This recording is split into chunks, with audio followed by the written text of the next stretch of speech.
Bonjour, bienvenue sur la chaîne Top Math. Dans cette vidéo, je vous propose de considérer deux sommes faisant intervenir les entiers impairs. Avant, je vous donne un petit rappel sur les suites arithmétiques. Considérons A et B deux nombres réels. Nous formons une suite de nombres.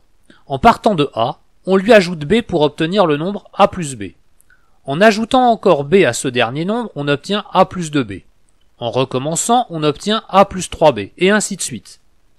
Les nombres obtenus en ajoutant toujours le même nombre B s'appellent une suite arithmétique, et pour être plus précis, une suite arithmétique de raison B.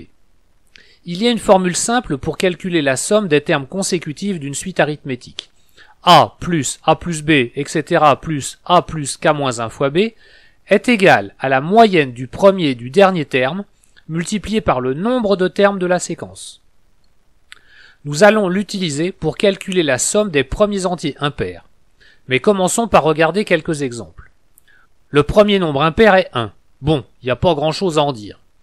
Les deux premiers nombres impairs sont 1 et 3. Leur somme est égale à 4. Les trois premiers nombres impairs sont 1, 3 et 5. Leur somme est égale à 4 plus 5 qui est égal à 9. Les quatre premiers nombres impairs sont 1, 3, 5 et 7. Leur somme est égale à 9 plus 7 qui est égal à 16. Et on commence à voir se dessiner un schéma de construction. 1 est égal à 1 au carré, 4 est égal à 2 au carré, 9 est égal à 3 au carré, et 16 est égal à 4 au carré. Il n'y a plus qu'à vérifier que cela fonctionne dans le cas général. On ajoute les n premiers nombres impairs, c'est-à-dire on calcule 1 plus 3 plus etc. plus 2n-1.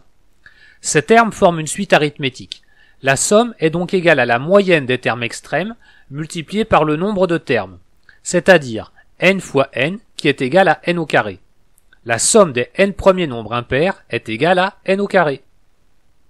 La seconde remarque est une observation de Nicomaque de Géraz. Oui, je sais, ça commence à dater. Nous allons continuer à ajouter des nombres impairs successifs. On commence avec 1 tout seul. Il n'y a toujours pas grand-chose à en dire. On continue avec les deux nombres impairs suivants, que l'on ajoute. 3 plus 5 égale à 8. Et dans la foulée, on ajoute les trois nombres impairs suivants. 7 plus 9 plus 11 qui est égal à 27. Et on passe aux 4 suivants. 13 plus 15 plus 17 plus 19 qui est égal à 64. Et là on se dit, c'est beau quand même. 1 est égal à 1 au cube, 8 est égal à 2 au cube, 27 est égal à 3 au cube, 64 est égal à 4 au cube, et ça continue comme ça.